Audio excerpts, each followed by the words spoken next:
Mm.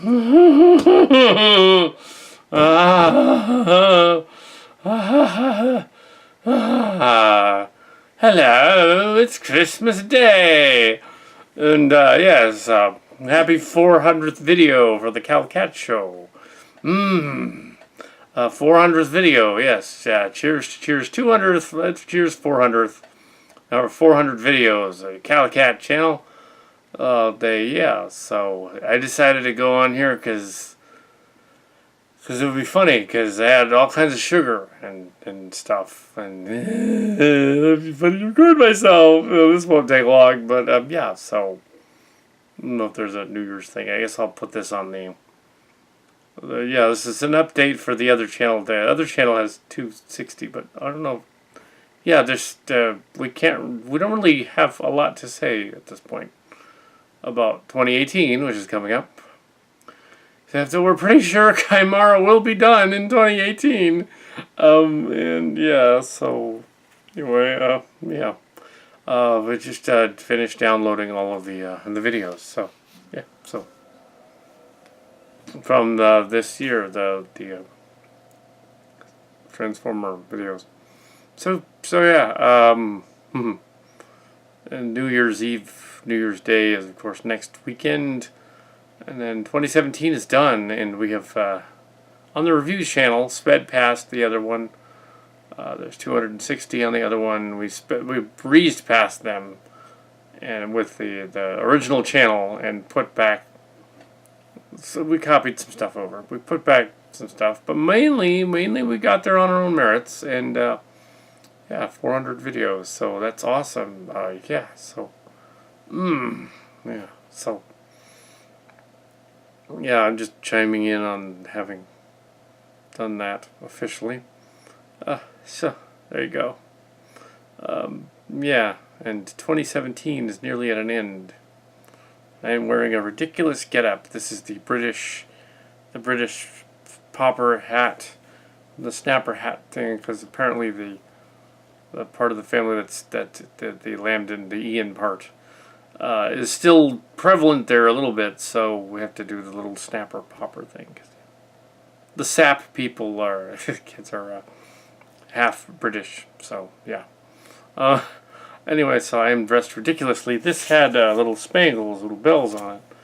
And the first one fell off this morning, and then the second one fell off, and then I basically pulled the other ones off during the Christmas Eve. And now it's just a kitten shirt. Kittens. It's not really the cast, though. The kittens, it's not really any cats we know. The cat looks a little like Quark, Gay Kitty in the middle, but a little bit like Angel Frosty there, and a little bit like Houdini over here, but, and Manu. But, yeah. And Badass Cat down here in the bottom. But yeah, so we got the Badass Cat Manu, and yeah, early cats. It doesn't include Evie. Kind of includes Clara, so that's cool. But yeah, anyway, that's my little thing.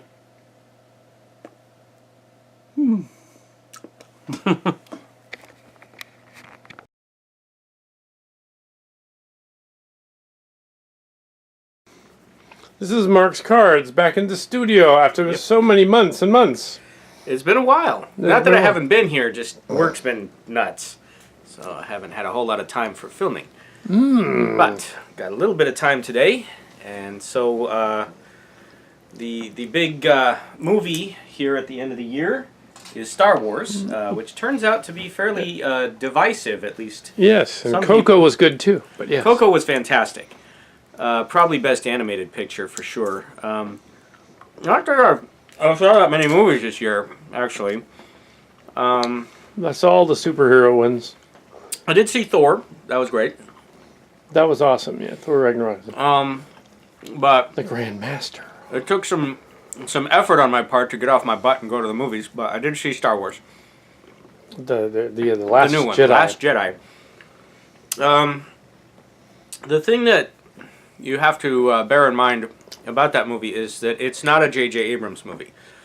Abrams and his co-writer Kind of says did to the J.J. Abrams. yeah, people. they did Force Awakens, which I did a whole big thing about that like a couple of years ago or whatever, basically saying, well-made movie, really enjoyed it, but it's almost a scene-for-scene remake of Episode 4.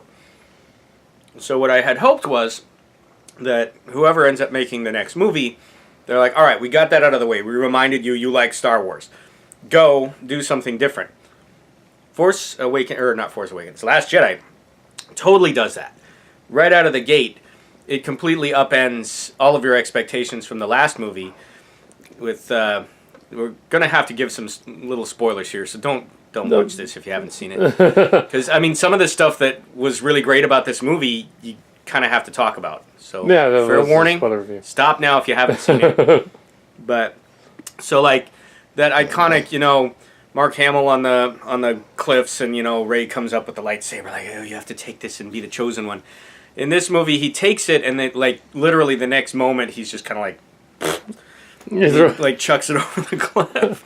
Because the movie's straight up saying, like, forget your expectations. It doesn't matter, all of the soap opera-y, oh, what's the legacy of so-and-so? What about her parents? And, what's the secret of so-and-so? Which honestly was one of the things that bothered me about Force Awakens, is that it was doing the J.J. Abrams thing, which is like, oh, let's set up a bunch of mysteries and then not pay them off. We'll tease out like, oh, there's some big payoff sometime, 6 movies from now, we'll reveal what the secret of her parents is. And you could tell like Abrams had something in mind, but they let this guy, Rain Johnson, who had done this other movie called Looper, which is a really fun time travel movie, write and direct this one, and he approached it both as a fan, I think, and also as someone who, like me and a lot of, I'm assuming at least some other Star Wars fans, really weren't all that excited to know the answers to these mysteries anyway. Like, oh, who is Snoke? What if he's that side character from that book from 10 years ago, that Which series, they wouldn't do. Dark Emperor clone or whatever. And it's like, I don't care. I haven't read the books. If I cared that much, I would have read them. But I just wanted to see a Star Wars movie. I wanted to feel like a kid again. I wanted to walk out of the movies going, oh, God, I'm so glad they're still making these and they're still as much fun as when I was a kid. That's all I needed. I don't need the minutiae of, what is the secret, what's the mystery of Snoke's ring that some guy went on for a half an hour on the internet about? And it's just kind of like, really, from my perspective, just put it there. It doesn't matter. And I actually, Johnson, the director, had a great quote about that, because somebody asked him about, what the movie does with Snoke is both surprising and I think both hilarious and satisfying. And again, basically is going to all of your expectations and saying it kind of doesn't matter where Snoke came from. He's there to function in the story as the sort of emperor surrogate. He's training, the new Darth Vader kid. That's kind of his shtick. You don't need to spend a half an hour explaining his backstory. And he said, if there was a scene in the movie where he looks at Rey and goes, by the way, I'm Darth, Inseminus from planet Clonus or whatever, she would have looked at him and just gone, huh? Because she doesn't have any idea about any of that, and nobody else in the world of that movie would either. So he's like, even if it was just 30 seconds, it's 30 seconds where the movie stopped cold for fan service and you're not moving forward. He's absolutely right. Also, what they did with this movie, and again, I kind of wonder how Abrams feels about this, because I'm pretty sure he had his own ideas for, all the big mysteries and payoffs, and this movie pretty much throws them all out. Like, all of them. Isn't he doing the next one? Oh, no. He's doing the next one, so we'll see what he does. I have a sneaking suspicion he might just retcon some things and say, okay, well, when the second movie said this about Rey's parents, he was don't lying. worry about that. It was just a trick or something. Actually, they're related to so-and-so from the books. And it's like, I don't care. Just tell me a story. Don't give me 10 hours of backstory fan service from, apocryphal side canon that I don't care about. I just want to be entertained. Yeah, when also in the original, the Emperor was trying to get Luke to kill him, or Vader to kill him in that other movie. So actually, that's kind of the same thing. Kind of like... Yeah, and there was... But in this one, they just do it. And, he's that was another trying thing. to taunt him, There is fan service in this movie. There's a lot of stuff that either echoes or pays lip service to, particularly the original movies, not so much the prequels. Everybody's kind of treating those like... Unless the evil villain behind the whole thing is Jar Jar. Is Jar Jar Binks. You know what? Awesome. I would actually adore that. That would be awesome. That would be magic. Misa actually does say this a whole time, sir. And midichlorians really are so important for some reason. No, Rey was created for midichlorians. Misa, her father. I tried to explain that, but it's kind of hard, Here comes 10-minute scene showing it. That's the Tarantino rated R version. Wow. But yeah, so to finish that thought, there are a lot of things that they're kind of like dark inverse mirror images of things that happened in the original trilogy. So it's like, certain moments that are shout-outs to it, but that kind of do the opposite of what your expectations are. And again, this is really not only brilliant, I think, on the movie's part, but necessary. Because you don't want to just do that, but over again, which is kind of what my problem with Force Awakens was. It didn't do anything new. It just reminded you that Star Wars is a thing that exists and you like it and you should watch it. It was very entertaining. But story-wise, it didn't do anything that you hadn't seen before, other than throw in these soap opera mysteries that are supposed to be all, when they switched some genders and characters, and that freaked people out for some unknown and dumb reason. And this is the thing. There's been controversy. And it's like, I get that in this day and age, every damn thing has to be controversial. Everybody's got to be triggered about something. But this is so really? Come on, it's 2017. Worth getting upset about. People are like, and again, I think it is actually a very small but vocal contingent. Usually people on the internet have a way of inflating their opinions and numbers so that they seem like there's either more of them or that they're more important or that they should be taken seriously. The Kal Kat show does it all the time. Kind of like when that new Ghostbusters movie came out, and not everybody. See, this is how they work. They make it seem like there's this huge... They went on the Sony site and flagged them as something. Really, it was just a small number of butthurt guys who, by my estimation, probably couldn't get dates and are pissed that they dared to put women... right? Because, they should be men. Because men are the victims, or I don't know what the hell. It's a stupid hang-up that some of these guys have. It's just like, you know what, dude? I'm sorry that you have a problem with women and that you can't get a date, but don't take it out on the movie or people who like, a movie just for what it is. Don't try to project your personal butthurt, socio-political bullshit into it, because it doesn't belong there. I mean, you could take the new Ghostbusters movie to task for not being as well made of a movie as it could have been, but the problem wasn't that there were women in it. The women were perfectly good. It just didn't have that great of a script. Yeah, the story kind of falls apart in the last half an hour. Nothing to do with the women who were starring. But oddly enough, the people that were in it that were from the Ghostbusters show didn't really do anything interesting. Actually, yeah, they barely put Ernie Hudson in there. And he has Bill Murray just played a depressed guy and jumped out a window. I'm sure he just showed up because he was like, "Can you just kill me?" They were like, "Sure." And don't bring me back as a ghost. Just kill me. I've been trying to commit suicide since Garfield 2. At long last. Surrender of his darkness. But anyway, to bring it back to Jedi. So yeah, there's been some people. And sure, there's the whole I don't like that there's strong women characters, blah, blah, blah. It's like, you know what? Nobody cares. Shut up.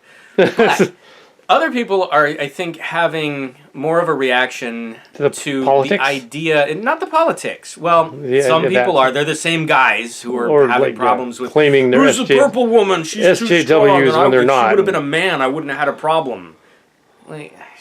Whatever. Purple-haired woman. Oh, yeah. She was kind of an ineffectual admiral. She was more of a shoehorned-in character. Yeah. It kind of felt like they were doing this thing where it's like, all right, well, Carrie Fisher has passed away. They got to replace her. And so you're thinking, and again, this is one of those expectations that goes out the window. You're thinking, all right, well, they're going to kill Carrie Fisher off. And they're going to show and then they're going to replace her with Purple Lady, who's going to be like, Princess Leia 2.0. Totally doesn't pan out that way at all. Because they weren't going to do that. They weren't going to do that. And the movie ends her character in a way that I found actually very moving and they didn't just shoehorn in a stupid death scene, mid-movie. They looked like they were going to, Yeah. and they totally upended it. It was great, I thought. But now I think, and they did the warp thing with the ship, and oh yeah, which is right out of Starcrackers. there's a spectacular That was awesome. ship destruction scene in it that is like Ew. one for the ages. Beautiful effect, and bold decision to cut the sound out, which apparently is one of the things people were freaking out because they're like, "Oh no, the movie broke. Where's the sound?" For 10 seconds, it's like, have you ever seen anime? They do this all the time. Apparently, some of them hadn't. But yeah, but so one of the things that people are a little butthurt about, and I understand what they're thinking. I don't agree personally, but there's this notion that the Last Jedi in the movie, spoiler, is Luke Skywalker. And the whole shtick with him in this movie is that he's this broken down figure who's gone to live a hermit's life away from he's turned his back on everything and he's just gone to this island to die alone. This makes him the sort of grumpy, he's like a more crotchety, pissed off old fart version of Obi-Wan Kenobi. So, and this is one of those flip things that it totally does. Works, yeah. It calls back to episode 4 with the whole wizened master young student thing and completely does it backwards, where she's the one who has to push him into being proactive because he doesn't want a damn thing to do with it.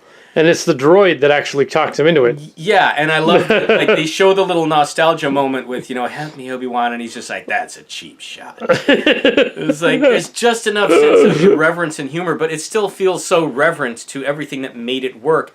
It takes a lot of smarts to invert these things and be playful with them without them seeming disrespectful or just rote lip service. It always felt affectionate to me. So the thing with people being upset with the idea of a fallible, more human Luke Skywalker, they want him to still be like he was at the end of Return of the Jedi. Just that's 35 years later. It's noble, he hasn't changed at all, and he'll march in, "No, Kylo Ren, now you will feel the justice of the light side of the Force," and then just cuts his head off and wins and roll credits, and it's like, how boring would that have been? You can't tell a story that way if you're just playing exactly to fan base expectations and not doing anything new. You're boring the audience. People may think that's what they want, but I would ask some of these people who are really kind of pissed that, well, Luke wouldn't behave that way. How do they know? Well, he does because that's where the story goes. Yeah, but how do those people know that are butthurt? But they don't know. Well, because they want their memories of the happy ending of Return of the Jedi to stay kind of encased in amber. Warm and fuzzies, childhood nostalgia. I get it, but here's the thing. It's not 1983 anymore, and this is a whole new trilogy, and you have to have a plot, you have to have a story, and if you're going to use these characters, you have to do something new with them, or it's boring. So I thought it was great that they gave us a flawed and fallible cast of heroes. They're hearkening back all of the original people, but in a messed up sort of way, they're killing them all off so that they can make room for the new cast. But that's one of those classic tropes. They did it in episode 4. Alec Guinness is Obi-Wan, the wisest, last remaining Jedi. Dead. You have to do that because you have to unseat the hero. If he's just falling back on, his wizened master to solve all of his problems, you don't have any growth, you don't have the hero's journey. So they're still doing that. It's still Star Wars.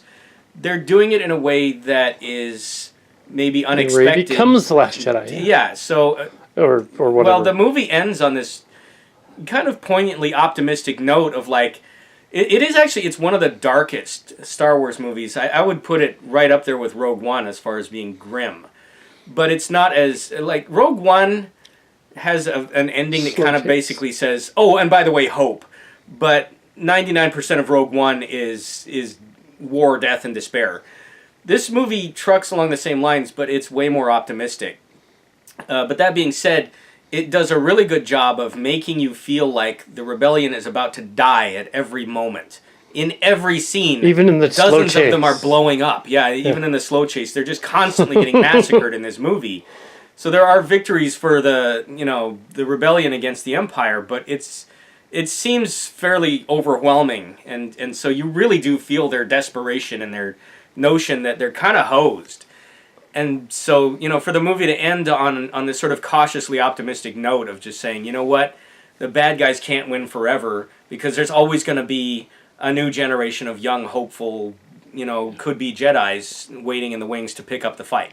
So what do you think of the Canto Bight scene with the casino planet? Oh, see, now this was another thing that's some people were complaining about some controversy. Again, I think it fits, though. I think it fits because it's another one of those inversions of something from the original. Expect it to be the other guy going to the planet. And Yeah. It would make a little more sense if it was Finn that was betraying the ship and wanting to go on his thing, but they put Finn on the Canto Bight planet instead, so... Yeah, well, they had to give him something to do, because, they did the whole, let's split the cast up and have them all have side story adventures. arc, anyway, it's about her planet. Who, I didn't have a problem with her character. I guess whatever, some people are like, oh, she's just shoehorned in. Well, I think they did a pretty good job, and I thought her performance was good.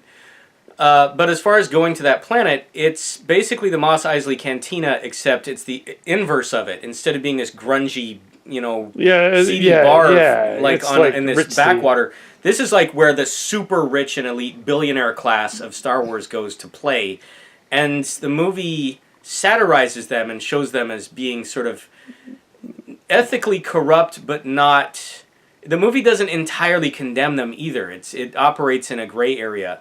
Which the movie, I think, does in a lot of areas. Maybe that's why they're freaking out. It's one of those things that people... Star Wars has always been very black and white. Good versus evil.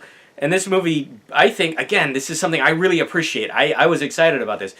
The movie says it's not always that easy and that cut and dried, even in a world like Star Wars.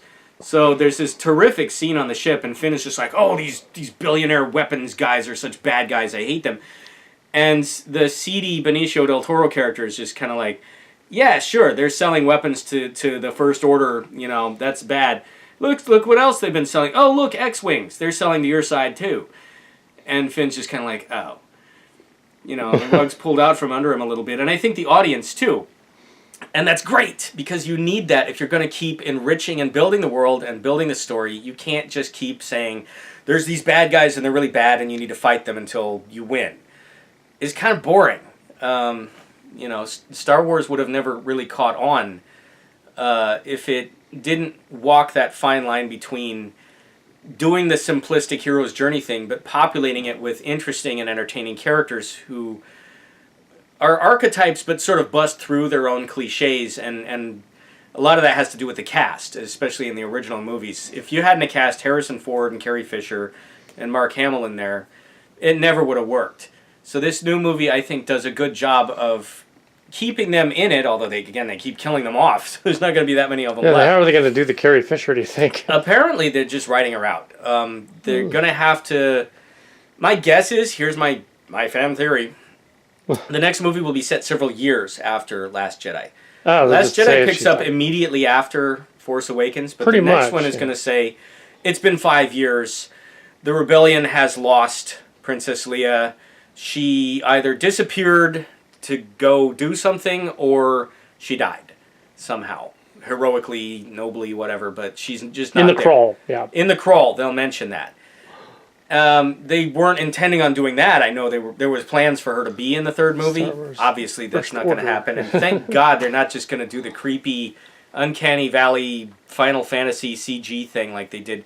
Was one of the things about Rogue One that really rubbed me the wrong way was Peter Cushing is in there, sort of. The Tarkin, they sort of put his face over that other guy's face. Plasticky thing, and then Leia at the end going, and it's like, the technology's really not maybe ever going to really be there to truly fool you into thinking that you're looking at a live person. It's a good simulation, but that's all it is. And so, when they CG these characters back to life, one, it never looks right. It still looks like a cartoon.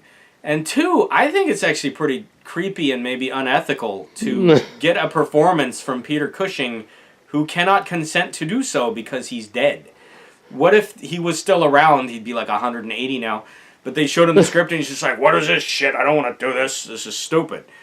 But he doesn't have any choice. He's in the movie, sort of. There's somebody doing an imitation of him, and it's just like... I wonder why they didn't just say why they went through all the trouble. They should have just kind of Just say it's Tarkin, but it's clearly another actor, and just don't explain it. They don't have to. Or honestly, just don't make it be him. Have some other. There are plenty of other bad guys in the Empire, general guys that they could have just used. But I know they wanted the fan service thing. But it's just kind of like, at a certain point, just you have to let it go. So to their credit, they are saying we're not going to put Carrie Fisher at all in the next movie. Not even the CG creepy version of her. So that's fine. I'm gonna guess as a fan theory they're gonna call it the First Order will be the subtitle or something like that. Well, but I'm guessing they're gonna want to end. They always go with a quasi optimistic. Hope begins or something. But that would be except for the prequel. The prequel was like, what the hell was the third one called? I'm forgetting now. Oh, the Revenge of the Sith. Revenge of the Sith. They're not going to call it the Revenge of something. No, they might. It's not going to be about the First Order winning. It'll be about the conflict. The defeat of the First Order. Yeah, so it'll be of the Order something, like, they've done... Fall of the Order. They've done The Force Awakens. They've mentioned Jedi, so, the throbbing lightsaber. Whatever they're going to call it, but it'll... but what about the politics of the movie? Like, so there was politics... Yeah, people had weird politics issues. There's a little bit of politics in it, there's not really anything analogous to here and now at all, really. I wouldn't say so, and the thing is, people who are seeing that in it... Like, Snoke isn't anybody. He's just this weird sort of... Well... If anything, Hugh Hefner with... Yeah. And he's dead now, but... kind of looked like him a little bit. Last year's... Well, the thing is, people who look at Snoke and are getting mad, and they're like, oh, see, they're making fun of my favorite politician... I think that's a little bit of a Freudian slip on their part, because there's nothing to my eye in the movie that suggests any overt satire of any current political scene. And if there was, we totally would talk about it. And if there was, I'd mention it, but I didn't see it in there any more than the Emperor was supposed to be an analog to Ronald Reagan or whatever. Or Bush or something. Sort of in the prequels, they are kind of implying there's a totalitarian evil dictator, and if you're looking at and saying, hey, they're making fun of politician X, and I'm mad about that, then that's telling me deep down Politician X has those tendencies, or you wouldn't be seeing them and proactively getting butthurt about it. Yeah, It's funny how the most butthurt people, I like that term, the most butthurt people are the ones calling everyone else a snowflake and the people whining SJW the most and whatever, the ones social who justice are warrior or whatever. Whining. They're whining the most about. It's just like, if you really had the courage of your convictions, you wouldn't be threatened by somebody having a different opinion than you. So it's just like, the more people whine, the less I take them seriously. There's better stuff to worry about, like the fact that, again, personally, I thought The Last Jedi was a terrific movie. I loved awesome. the story twists that it did. I loved how it upended expectations while not being disrespectful. It never felt like the work of somebody... You can always tell when somebody gets hired into a franchise and they don't get why they're there, or... Like, to throw it way back, 20 years... Director, British guy, Stuart Baird, made Star Trek Nemesis.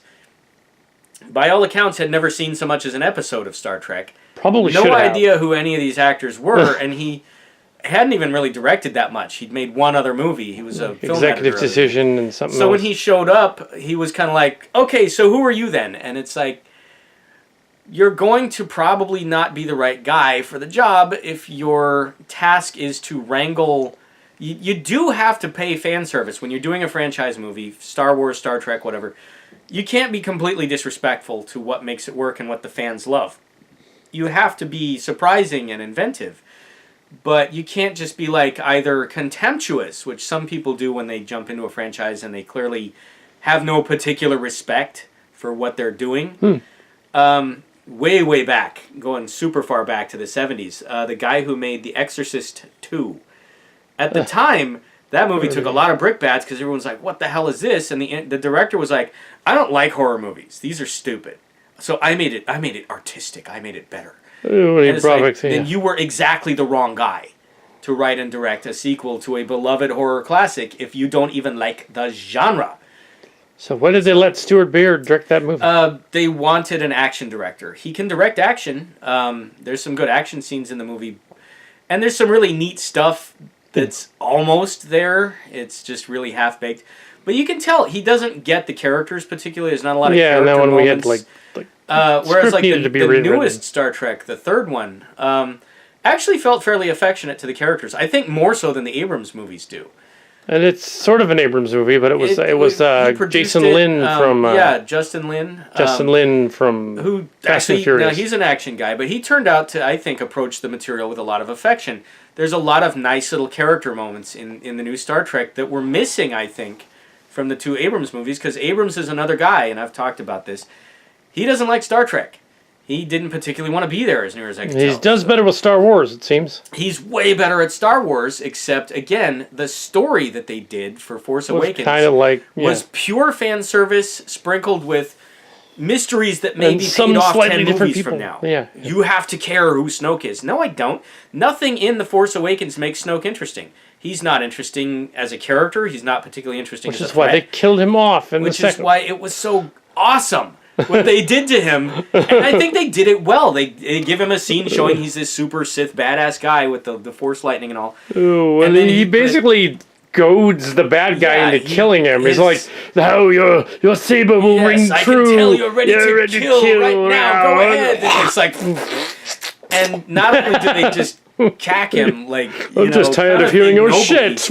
But, then there's a close-up of him dead on the floor with his tongue sticking out, just... The movie's basically saying, we don't need him. And we never really maybe did. he's a Force ghost. No. Oh, God. Actually, the Sith guys never seem to be, for some reason. Because they go to hell, or I don't know how it works. Space hell or whatever. But it was... Somebody was all butthurt about somebody absolutely- saying Godspeed in it. I was like, why? Oh, yeah. It's like, will the Force be with you? Well, it kind of means the same thing. They already but- said it like 6 times in the movie. Yeah, it's like, well, I don't know what. Yeah. I don't know, of all the not a things to get, problem. like, triggered by, it just seems... Well, their gods are some other kind of, like, It's a space. long time ago in a galaxy far, far away. I Who knows doubt what if she their was gods are talking like. about, any specific Earth The religion. god of Yahweh or something. Come they on. have their own gods in the Star Wars, I'm sure.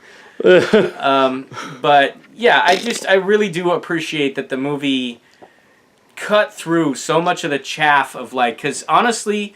I wasn't super excited about the new Star Wars franchise. I enjoyed Force Awakens, but they're like, what will the new movie reveal about the secrets of Snoke and Rey's parents? That was mainly and all this the stuff? people guessing. Honestly could have cared less. It really wasn't exciting to me to find out more of the 2 minutes of vague setup about Snoke. Like, well, what if he's so-and-so from the comics? He wasn't going to be Who anybody from the cares? comics.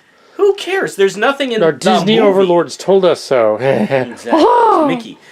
Yeah. There's nothing in The Force Awakens that justifies being all that interested in Snoke. He's not particularly... He was just a hologram in the first one. one. Guy who shows up, Dude, I'm with his evil ring, and I know the oh." Force and I'm training you. And then he goes away and it's like, who is he? Who could he be? Who cares? Who cares? That Misa think he's a Jar Jar Binks. That would have been awesome. Just They pulls should, the mask off. JJ, you should totally do that joke. That would Gotta be put great. that in there. Have So- evil Gungan do that. So it's one It's not our idea, incidentally. I stole that from I'm somewhere. actually a little worried about Abrams just because he does really Tarantino like... should do it. Well, that would be interesting. Rated R. I wanted to he do could do a Star Boba Trek. Fett movie, actually. Oh, yeah, they are doing one of those. He could do that. That would Again, work. it's like, I'm not excited because I don't care about Boba Fett, because when you watch the original movie, But he could do a Star he's Trek. barely in them. He doesn't have any character or personality. But yeah, if rated R Star Trek. I don't know about that. See, everybody assumes that Tarantino wants to do a rated R Star Trek. He's never said anything about making a rated R Star Trek. He's Well, he got vaguely another hinted writer, that he's so maybe not. interested in Star Trek, but they're not... I can't imagine that he would want to do Pulp Fiction in space. That'd be kind If of he's awesome. going to do Star Trek, he's probably going to make something that looks and feels like the 60s iteration of classic Trek. Well, that would The be good. beehives and Then the they can miniskirts. have... That would be awesome. Like, sure, go full nostalgia. Or Go pop culture. have him do a space story that's sort of a Valley of the Dolls remake or something like that, or have him do You know what? He could do like a mud story or something. a mud story. Yeah, kind of. I mean, that would be fun. Yeah. But there's no indication that he'd be like, oh yeah, and everybody's going to be saying motherfucker and shooting each other's brains out. And it's like, no. He knows what Star Trek is. He's not going to poo all over it just to piss off the fans. But, if it even Forbidden happens, Planet. and Tarantino is one of those guys, like Guillermo del Toro, they're always announcing 10 movies that he's totally going to do for real, and then they never ever happen because, this staggers they really along should have for done 6 a years, Halo and he movie. goes, oh, I'm going to do a Wall Street thriller instead. A Wall Street thriller. But whatever. In any case, whatever they're going to end up Star doing, Wars, yeah. my enjoyment of Star Wars was greatly revitalized by The Last Jedi. And I really kind of hope that Abrams doesn't try to retcon out all of the stuff that I really liked about this movie that kind of upended expectations and just go, oh, but actually Snoke really was important. Ooh, and there's a mystery. We'll pan in slowly. His secret is, and then you'll have to wait 6 more movies and maybe we'll pay it off. And it's like, well, if they're going to do that, then I'm going to stop caring again. Because I don't need to spend and then there's the Han Solo movie coming out opera in IMAX to be teased along with stuff that's not that interesting. So we have Han Solo will be next in about a year. Be, sometime in 2018, I think. Maybe Christmas. That's kind of an interesting one. Troubled production. Directors got fired. We didn't get fired from our movie. We just haven't. We've been on hiatus just for. Yeah, so Chimera will be out in 2018, but we said that in 2016. Yeah, well, we'll hopefully we will will it into existence. It will totally happen. The wills. Hey, there's an old Star Wars reference. Yeah, one of the Star Wars, the Battle of the Whills. The Star Wars being a journal from the Whills, Journal of the Whills. Star Killer taken from the journals of the Whills. There's some old Star Wars for the fans out there. Can you imagine if that had been the title? It would have bombed just on the title. Although what's cool is they showed that one website had done a animation of all of the Ralph McQuarrie designs. Oh yeah. They did their own sort of animation of what they would look like. They got an animation school to play around with it as their project, and they put it up on YouTube. So that's pretty cool. If you want to go and check that out, it's actually really cool. Yeah. It's about 5 minutes long or something. Yeah, that's worth checking out if you're a fan of science fiction in general. Not just Star Wars. And Ralph McQuarrie's design is also very similar to the Discovery, the spaceship in the new Discovery. So. Oh yeah, which I haven't seen because I'm not ponying up for a. I'm not ponying up for it either. They just showed it in previews and stuff. I figure, you know what? When it comes out on Blu-ray or whatever, I'll binge watch it. And watch it, but because I'm interested, and apparently that one actually is somewhat edgier and darker. I think it's supposedly got cussing and more violence in it. And somebody said, "My God," and they freaked out about that too. But the director's all, "Why?" And that's the way people talk. I mean, it's like they did that in the classic movies all the time. Sulu was all, "My God!" Yeah, he says it in Star Trek 6 in close up. They zoom in on him as he goes, "My God!" Nobody said anything about it then. I don't. It's just people are looking for reasons to have a butthurt opinion about anything. It's butthurt. Not just politics, but anything. It's just kind of like, and I think it was Stephen Fry, who's this terrific British actor, did a rant about this, and he said the problem is that we've given way too much power to the notion of people being offended by things. And he goes into character as somebody who's, oh, well, you can't say that. You see, that offends me. Well, I don't care. No. See, you don't understand. I'm offended. Oh, well, in that case, let me backpedal and apologize profusely. And it's just like, his response was, so you're offended. So what? Everybody's offended about something. It doesn't entitle you to special treatment or consideration. You don't have to respect that someone is offending you. If somebody says something offensive to you, your response to them should just be, well, the hell with you. I don't care what you think. You shouldn't be like, no, I'm on a crusade now to get restitution and make you be sorry. Never going to happen in a million years. All that's going to happen is everybody's going to be mad forever. It's a waste of time. Being offended is kind of a waste of time. Honestly, I'm not saying that you can't be or shouldn't be offended by things. There's plenty of offensive stuff in this world that hurts your feelings or makes you feel bad and should be resisted. But just being offended to be offended is a waste of your energy and time. There are real injustices in the world that are worth fighting. But, somebody saying my God in Star Wars or whatever isn't one of them. Who cares? Or whether Snoke's ring meant something. Exactly. It's just like, worry about whether it's a good movie. And, if something bothered you or rubbed you the wrong way, well, take that on board. But don't expect everyone else to care one way or the other about your opinion any more than you need to care about theirs. I mean, everybody's just putting so much energy into being butthurt, and it's just kind of like a waste of time because nothing ever changes. Well, I'm upset too. Oh yeah, well so am I. Grr. Okay. Congratulations. And then like on the hyper conservative side, they're all we want to offend everybody because we like to. Well, and then they're all, but the liberals are always offended at everything. And then it's like, how are they really? What I'm hearing is a whole bunch of whining and complaining across the spectrum. I don't get this whole like, oh well, it's just your side, whatever that side is that's burning or butthurt and whining, and it's just like, yeah, but you're doing it too just by doing that, so you're totally being a hypocrite. Butthurt. Yes. Hilarious word. It is. Butthurt. It is. Spanked on the butt. Yes, that's the good kind. Oh my. But yeah, so it's just like, not to dismiss people's legitimate feelings. If somebody does something offensive, you have the right to be upset about it, but you can't really expect that saying that you're upset is going to change somebody else's opinion or make them be sorry or get you restitution. If somebody is offensive to you, then more than likely it's not anybody that you should want to know or care about. Again, if something is offensive on a global scale, then that's, there are injustices. Famine is offensive. Institutionalized racism is offensive. People actual sexual harassment, that's offensive. Sexual harassment is offensive, and that should absolutely... sexual assault is offensive. Yes, those are things that should be fought and should make you mad. And then, like if some super sleazy boss guy says, in order to work for me, you have to sleep with me first. You say, you just walk out. Tell them to get lost. After you pepper spray. Easier said than done, of course. But yeah, I mean... Whereas I will sleaze them all out. I'd be like, all right, I'm going to sexually harass you right back. Hey, creepy 90-year-old boss guy. Rub your gams. I guarantee you that's harassment that would stop in a hurry. Like, oh, God. No. Security! But no, to make light of that's a very serious subject. No, I was just saying that But yeah, it's... we don't do that. No, and honestly, I wouldn't do that to anybody ever. But yeah, it's just, I hear all of these people getting offended about, well, again, like the Ghostbusters thing a couple years ago. People, I'm so offended because there's women, and it's just like, why that guy was on drugs or something. I don't know.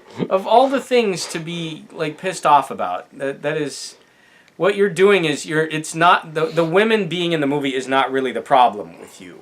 There's a bigger subtext issue going on with you that you're not examining. So when people are like, white Christian men are the real victims in this whole racism thing, you're telling me something about what you're thinking, but it's not what you think you're telling me. You're not convincing me that you're right. You're convincing me that you have a real neurosis. You've got a real problem in your head that you've never dealt with. And I don't think Jesus was about doing offensive things to people. And quite the opposite. Yeah. I don't think he was... Some of the people, and this is not to diss on anybody's religion, but some of the people claiming to be Christian these days probably are acting pretty much the opposite of what you'd think their religion would be teaching. Yes, without going into specifics, but and it's already been over 33 minutes. So do we want to wrap up the Star Wars thing? We managed to touch on the entire spectrum of the American social-political scene when we were just trying to talk about The Last Jedi, but there's nothing offensive in it, in other words. But I guess that's the mark of a good movie, is that it sparked a lot of segues and interesting discussions. Anyway. But yeah, so to bottom line it, I get why some people have a problem with some of the things about the movie. But you have to remember that any movie that features Luke Skywalker chugging lactation from 4 weird space cow manatee boobies it's just inherently awesome, and it's the best picture of the year right there. Somebody made a joke action figure of that. They're like, Luke with milk chugging action. Big old space monster thing. It's all... But you just didn't give up.